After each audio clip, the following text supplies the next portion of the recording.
And we're back for round 3.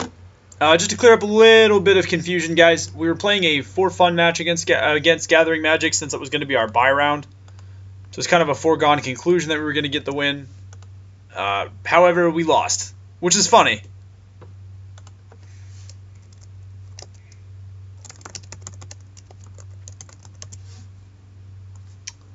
We cannot keep this on the play. That just does not do much for us.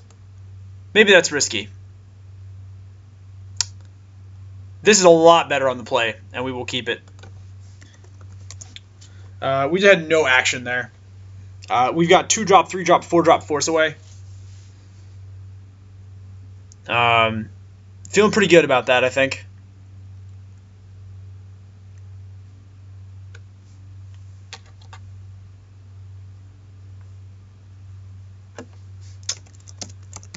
Alright, let's do it. Engaged. Alright, 2-drop. Let's go. Let's rock, let's rock, let's rock today. In the immortal words of Jacques Black. I would love to fly like that, dude. Like Misfire Adept. That seems really fun. Alright, well, eventually we need to hit a land, but that's okay. We're going to play our Sultai Skullkeeper, and then just wreck some faces. We lost Icy Blast and Warname Aspirant. That's actually okay with me. Again, hitting 2 non-land spells is pretty awesome. So, not bad, not bad.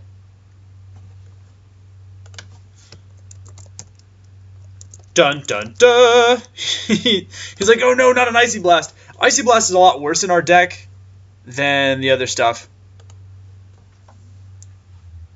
Or I'm starting to rethink, maybe I should, instead of playing Icy Blast in the deck, maybe I should actually side in that Forest and that, whatchamacallit, the Bear's Companion and the other things. Okay, well, we didn't draw a land. We're going to leave this back. I'm more than happy to trade a 3-1 for a 2-1. That seems completely fine with me. So, we'll do that for now. We have exactly a 50% chance of getting a land. There are 50 land left in the deck. There are 30 cards in our deck total right now.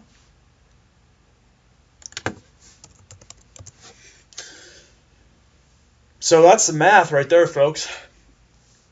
At the very least, if you learn nothing about Draftradio and about Magic from Draftradio, you will learn how to do basic division and percentages. Now, I don't know if our opponent actually offers trade here. I would assume that he does, or maybe he's playing Mardu, so maybe he just wants to. Oh my gosh! If I get dashed out by Heel Cutter again.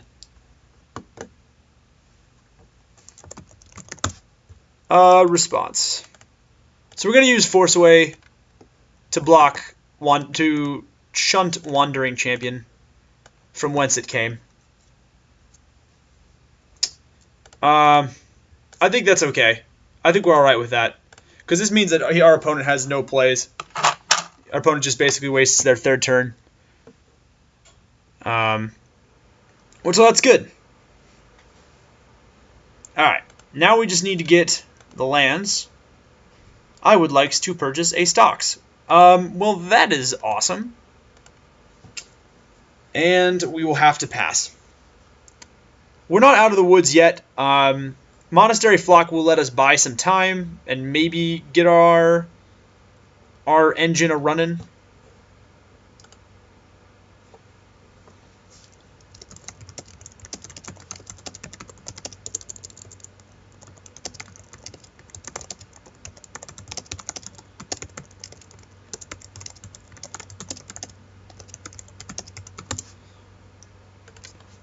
Alright, so let's draw a card. And let's end our turn. The 3rd land would be so very nice to draw at some point. I think we'll get it eventually. For those of you keeping score at home, our percentage is now up to a 53.5% chance of drawing it, roughly a 54.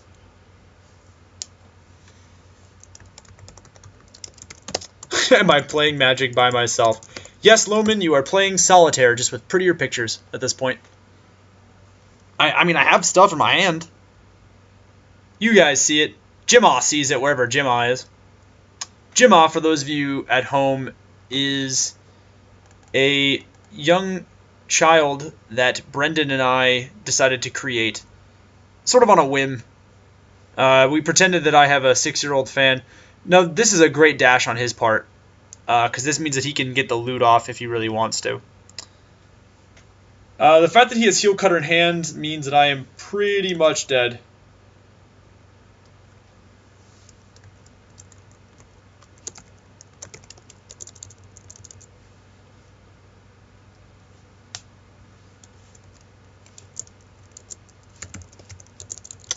So we'll see what happens here.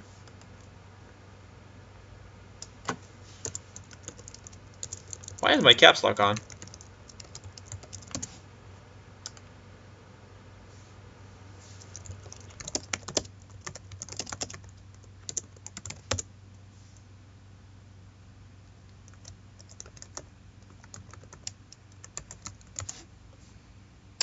Alright, so he did elect to draw a card. Let's see if we get a land here. If we get a land here, we get to live. If we don't, we're dead. I think we're dead.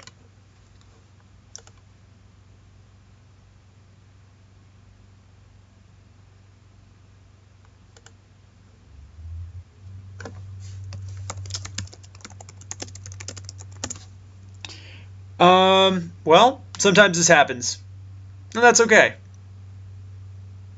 Eventually, we will play Magic.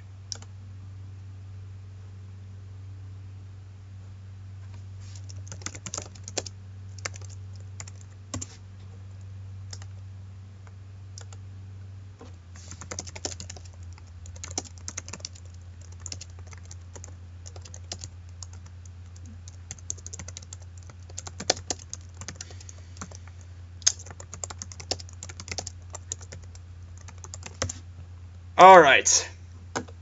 We're going to go to 8 here. We need to do stuff. Now, maybe if he whiffs on land draws. So let's see here. If we play another guy, and he doesn't have a play here, he'll hit us for 6. We'll go to 2. And then we'll just be forced to do both blocks. We need to hit a land here, essentially. Maybe we can get out of this. You know? Maybe.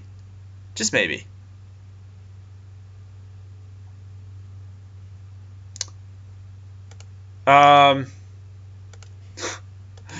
There are 5 lands between all of us, and we are on turn 12. This is hilarious.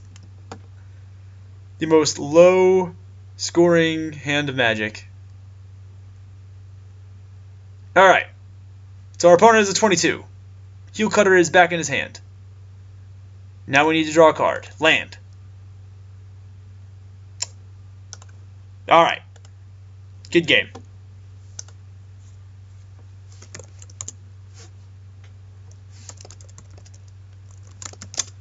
Excellent work. Excellent work, Blue-Red. Well done. Well done.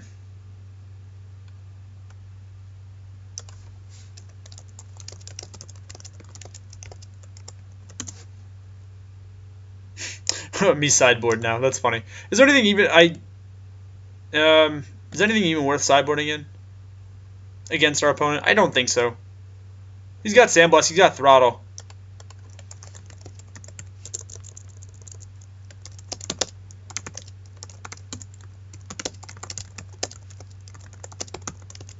Aw, he just quoted us. He's sideboarding, and he's like, as you say, sideboarding wins games. That makes my heart feel good. On the inside. Alright, so let's think about stuff that we don't really get to use. I think Aven Surveyor and Ashcloud Phoenix are both too slow against his deck if he's playing the Heel Cutters. I think Force Away and Bloodfire Expert are pretty decent. So that's what we'll do. We'll do that. And actually, along with that sideboard decision, we're going to sideboard out an island, and we're going to add a mountain into the deck. And I think that should be okay. Alright. Now then, let's see if we can play some Magic. This hand is fine. We've got a 3-drop, we have a 2-drop, we have our Mystic of the Hidden Way. I think this is a decent hand. So far so good. That's what we'll do. We'll play this stuff out. Mountain first.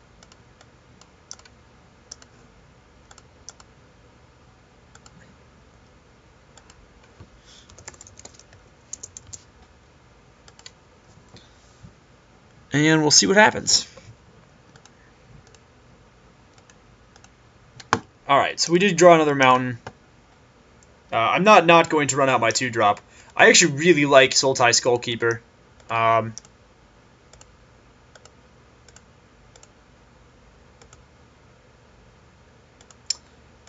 And we hit our Lotus Path Vision and our Crippling Chill. Nice. Well, that happens sometimes.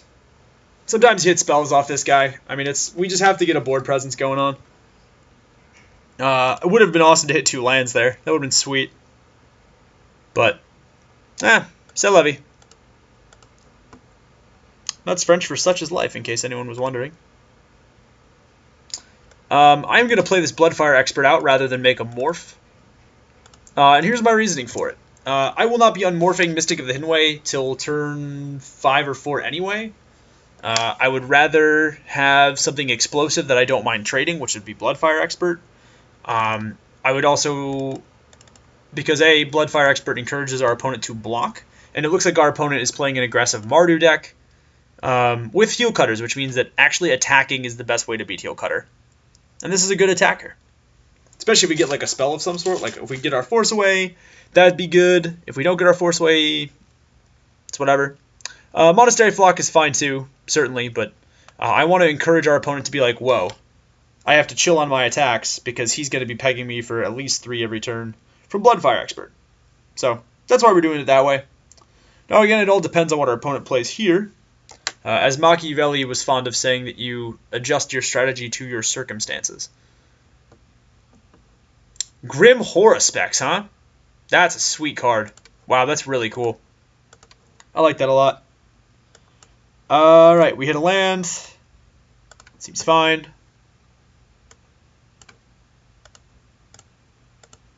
We are quite obviously going to swing in for 5 here. Horospex does not draw him a card when it dies.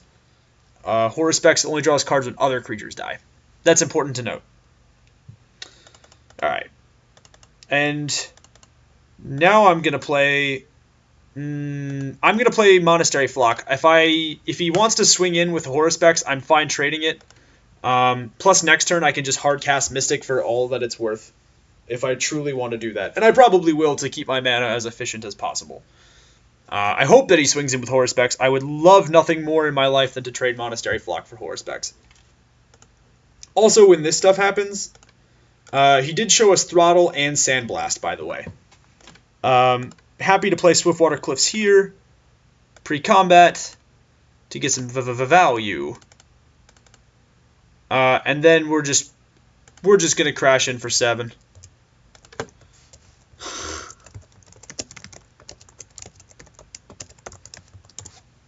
We getting sandblasted? I think we are. The Sandblast. Dun dun dun. Yeah, that's fine. Yep, Sandblast eats our morph, which is okay. I actually really like Sandblast. I think that's a pretty good card.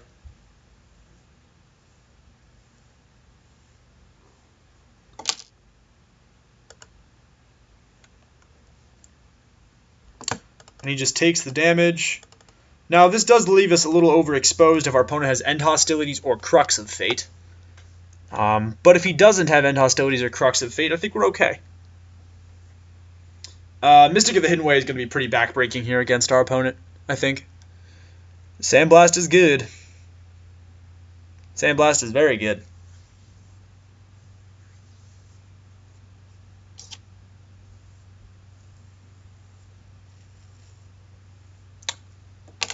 See, now I'm trying to figure out what's going on. Like, I'm trying to see if it's worth siding in Bear's Companion and stuff into my deck. Maybe it is. You know what I mean? Maybe I'm doing this wrong. I might actually try it. Mostly because I've never played with Savage Knuckleblade, and I really want to play with Savage Knuckleblade.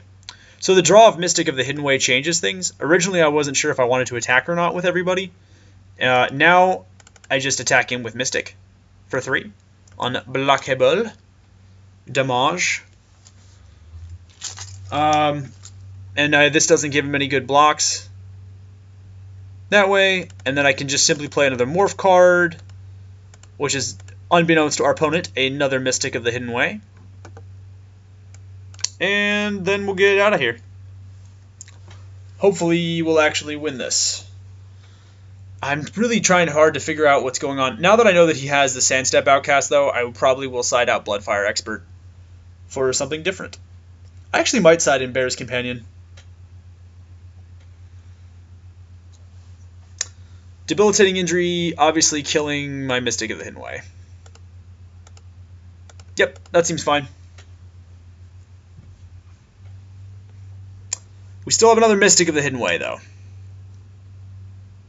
There are more Mystics where that came from, good sir.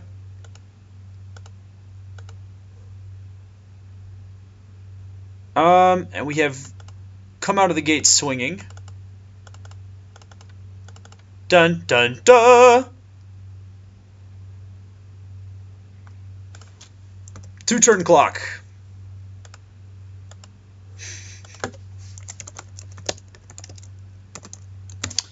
And at this point now,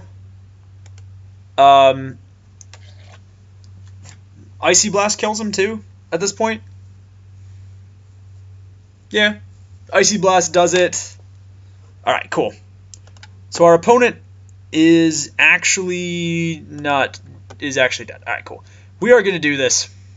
Why? Because you know what? Gosh darn it, I have not had that much fun with this deck. I'm playing Knuckleblade. I'm going to draw Knuckleblade. I'm going to win with Knuckleblade. That's how this is working out, folks. I'm going to do it. Why not, right? I'm going to do it for the Vine.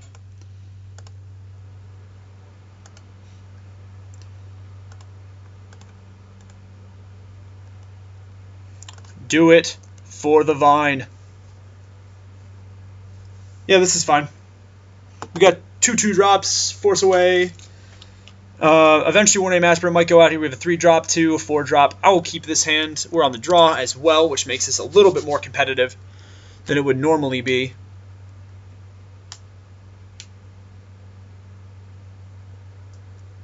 But remember, folks, win, lose, or draw, our main goal is to get Knuckleblade onto the field. We must deploy the Knuck Knuck Boy, as I'm fond of calling him. Go get him, Knuck Knucks. Knuckleblade. Darn it. Okay. Island.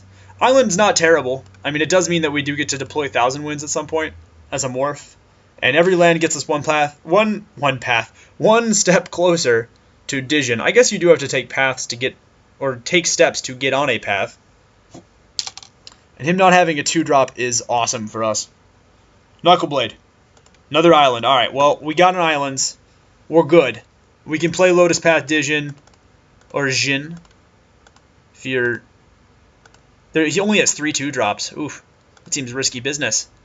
Well, we lost our Flame Rush Rider, which wouldn't have done anything, and our Swiftwater Cliffs, which would have been nice to have, but that's okay. There are many muchos mountains in this deck.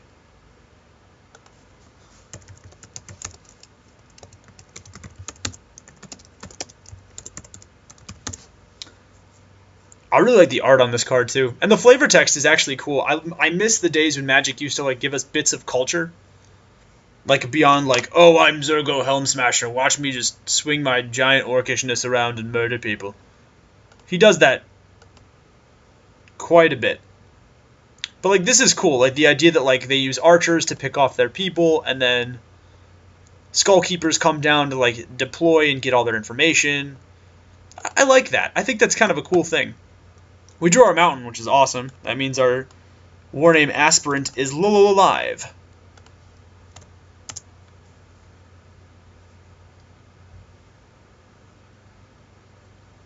Let's see if our opponent decides to offer trade. He does!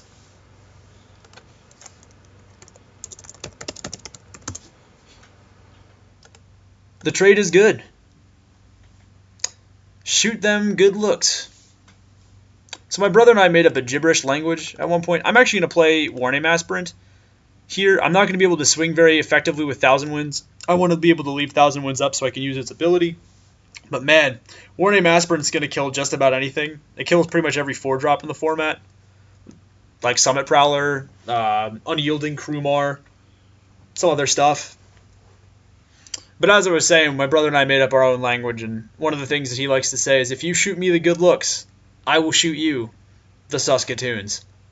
What does Saskatoons mean? I don't know. But I love the way it sounds, because it's awesome. And debilitating injury. I'm okay with him eating a debilitating injury more than I am with 1,000 Winds eating a debilitating injury. Soon 1,000 Winds. And soon you will have the Nuck Nuck Boy on your side. Knuckleblade. Right here, folks. Darn it. Where's the Nucks? Where's my Nucks? I did put a Forest in here and a Rugged Highlands, just for the Knuckleblade. I will play with that card. By the end of this format, I will play with Knuckleblade at least once. Alright. We got our Lotus Pathogen. Let's do stuff with it. He reminds me of Avatar: The Last Airbender. And like the way that he has that little floaty wind ball thing.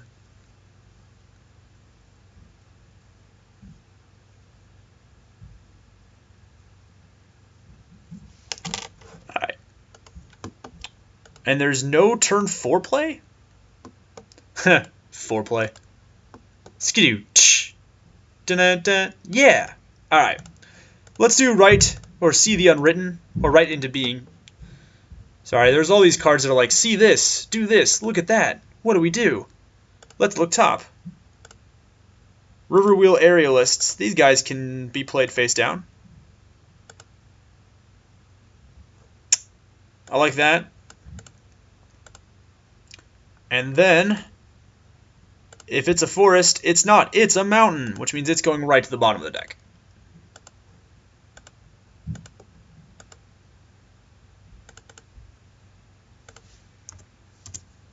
Because I already have my mountains. If it was a forest, I would have left it on top. Because let's be honest here, folks. This is not the kill your opponent game. Again, this is the we must play Knuckleblade. If we do not play Knuckleblade, I regard this as a personal defeat. Somewhere in those 25 cards is both a forest and a Knuckleblade. Both of which will wind up in my hand for the glory of the cosmos. If this is End Hostilities... Oh, no, it's not. It's that thing. That thing. Alright, well, hopefully we draw an untapped land. If we do, we can unmorph Riverwheel Aerialists. There it is. There's the Rugged Highlands. It has begun. It has begun. The good looks. There they are. And any second now, we will be shot, the Saskatoons.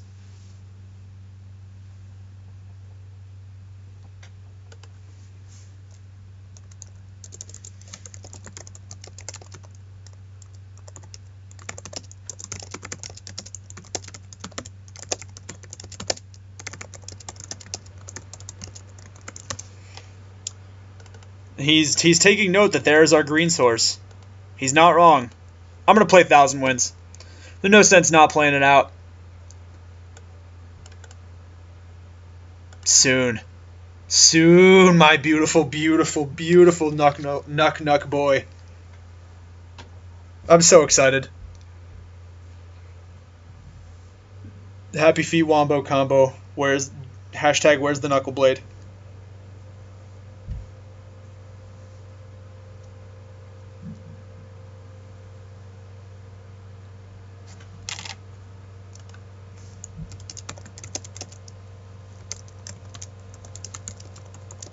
Oh, he knows it's 1,000 Winds. Because for some reason, sometimes untap will be derpy.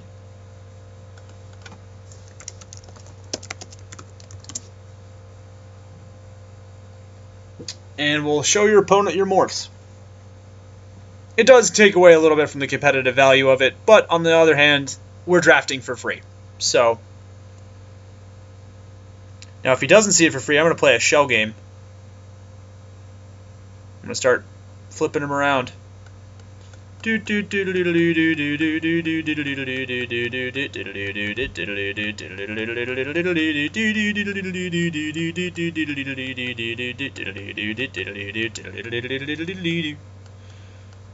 Alright.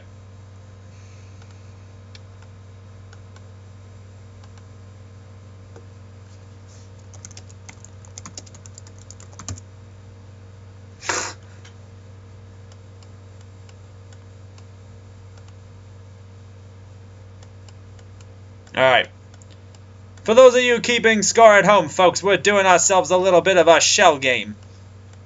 It's going to be called Look for the 1,000 Wins. Alright, we're going to leave it the same side.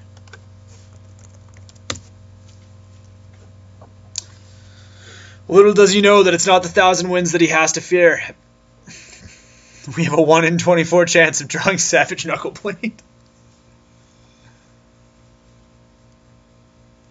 Oh man, I just want to draw it so bad. I want nothing else in my life at this point. I don't even care if we win.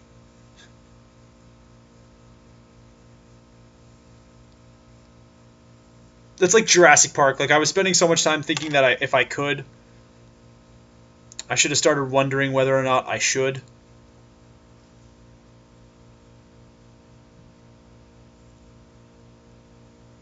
Alright, no, if he plays a kill spell on which one?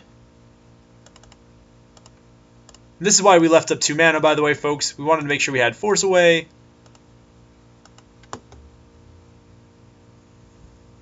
To nab ourselves 1,000 wins.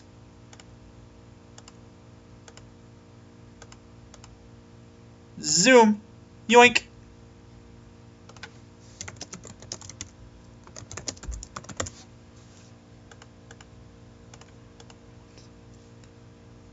He guessed correctly.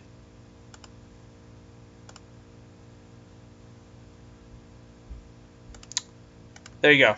Just to make sure that he knows that it's 1,000 wins. It does show up in the chat bar, too.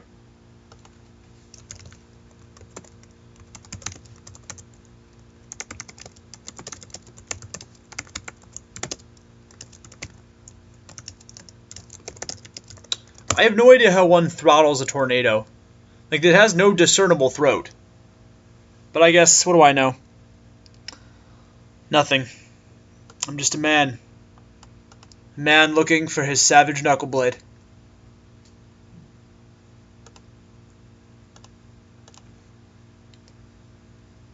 Darn it. Alright. We're going to flip our Riverwheel Aerialists now. For 6, we're going to get in some serious killing advantages. I want to be able to just kind of capitalize on our opponent's inability to play stuff.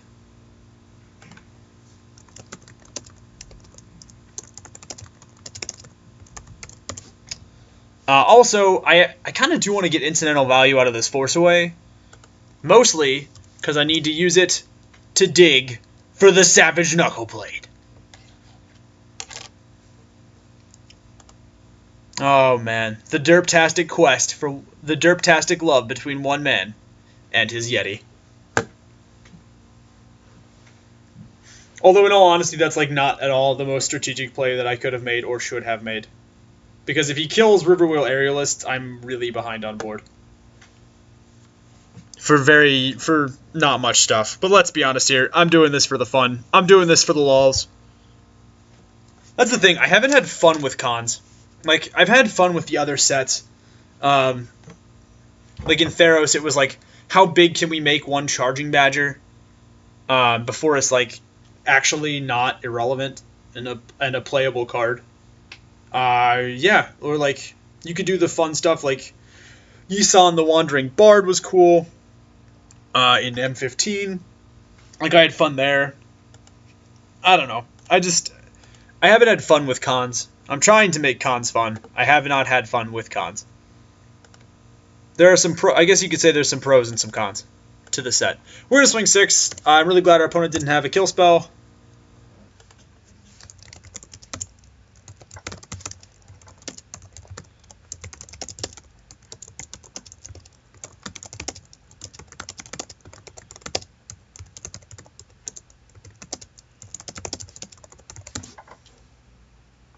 He keeps dissing his deck, but his deck's honestly pretty good. I mean, it's slow. Oh, don't get me wrong. It's slow. What do you got? Feat of Resistance. Response. Force Away. Dun-dun-dun. Yeah. Targeting your guy.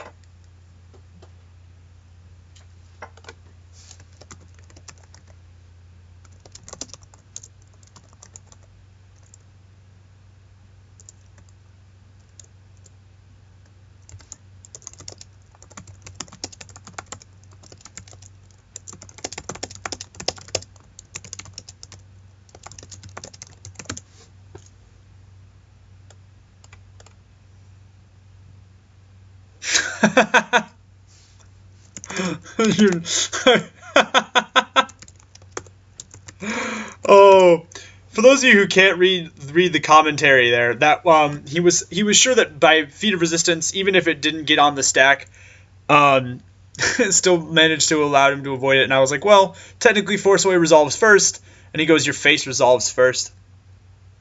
I am going to elect to draw a discard because I have to get Knuckleblade.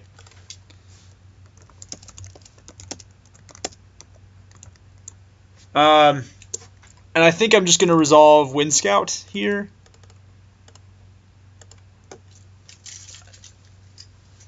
Oh man, he has End Hostilities?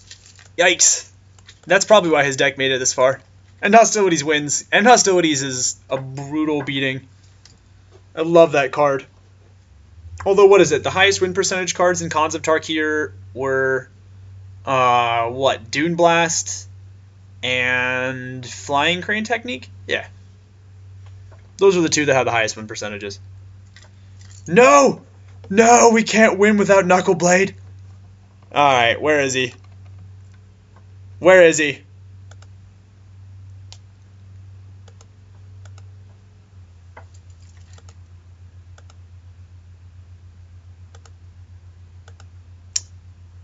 Gosh darn it.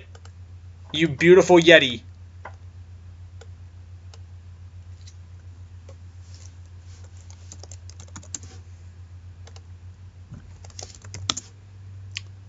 Oh, come on. Well, folks, we managed to win the tournament, but we did not manage to win our own personal victory choice, which was trying very, very hard to get the Savage Knuckleblade out. So this is probably the most... There it is. You beautiful, beautiful, beautiful man. Oh, that's all right, folks. In any case, we did. We took it down. We won. Well done to our derpy Flyers for getting it done in the face of some pretty bad draws. But in any case, we did pretty well, even if we didn't get Knuck Boy out onto the battlefield. In any case, folks, thank you so much for joining us here at Draft Radio. I know there's a ton of places that you can go for your Magic-based content. I really appreciate that you go here. We have a Twitter page. We have a Facebook page. We just got a Twitch, which we will start streaming on probably next week, because I am currently installing the software now to do it. So that makes me really, really happy. And hopefully I get to see you guys there and you can live comment on the drafts. That'd be awesome. In any case, thank you, of course, to Lumen, to BT Malloy, to all of our opponents, to Gathering Magic, and to, once again, to you folks. Stay classy. Don't forget to like, comment, and subscribe, and I will see all of you next time.